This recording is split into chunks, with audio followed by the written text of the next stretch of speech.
Et j'aimerais revenir, Monsieur le Premier ministre, sur les réponses de votre ministre de la Santé, Olivier Véran. Non, Monsieur Véran, ce ne sont pas l'automne qui fait la crise des hôpitaux. En réalité, l'épidémie de Covid a révélé au grand jour le naufrage que subissent nos soignants depuis plusieurs années. Non, Monsieur le ministre, les 19 milliards que vous agitez fièrement ne sont qu'une illusion. 13 milliards serviront à résorber la dette et 1,5 milliard iront aux EHPAD. Non, enfin, Monsieur le ministre, nous n'avons pas besoin de vous pour connaître le travail formidable de nos soignants. Nous portons la voix de nos soignants dans nos circonscriptions pour dénoncer les incessantes coupes budgétaires. Résultat de cette politique, de votre politique, quand le moment est venu, nous n'avions pas assez de personnel et de matériel pour ouvrir des lits de réanimation. Aujourd'hui, nous constatons les dégâts laissés par la tempête sanitaire. Le moral est au plus bas et nombreux sont les soignants qui veulent changer de profession. La cause de la lassitude des soignants, ce sont les records de fréquentation sans cesse battus dans des services sous-dotés.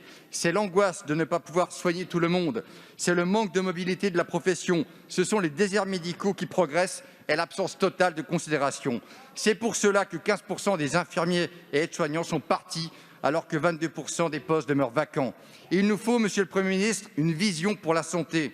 Une santé où les acteurs privés et publics coopèrent. Une santé pensée à l'échelle des territoires, une santé qui dépasse la tarification à l'acte, une santé enfin qui valorise l'expérience et la mobilité, une santé centrée sur l'humain.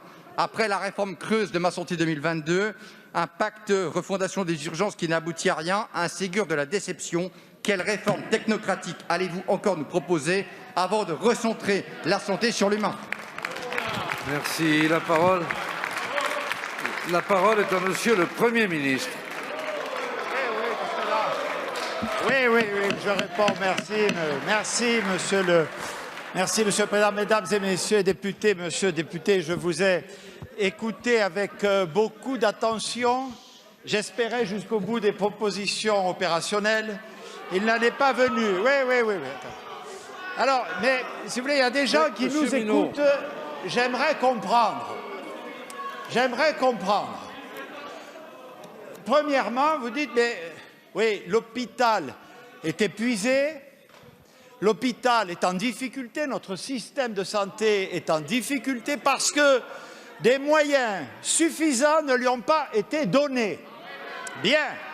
Alors, on va, en toute transparence, faire l'historique de ces moyens. En toute transparence. Il est tout à fait exact. Il est... Le Président. S'il vous plaît, Monsieur Milot, Madame, arrêtez. Laissez s'exprimer le Premier ministre, s'il vous plaît. Monsieur, merci, Monsieur Pan. Ne vous énervez pas. S'il vous plaît. Ne vous énervez pas. C'est s'il vous plaît. Pas bon. Il est tout à fait exact. Nos concitoyens le savent bien que nous manquons de médecins libéraux comme hospitaliers en France. Alors, voulez-vous une nouvelle fois que je rappelle l'évolution du numerus clausus qui les forme? Bien, alors je vais le faire. Monsieur le député. Le numerus clausus, mesdames, messieurs, qui forme les médecins, a été créé en 1972. On en formait alors 8588 en 1972. En 2017, il y en avait 8124. C'est-à-dire qu'on avait en 2017 un numerus clausus inférieur à 1972, alors même que la population française a augmenté, que la population française a vieilli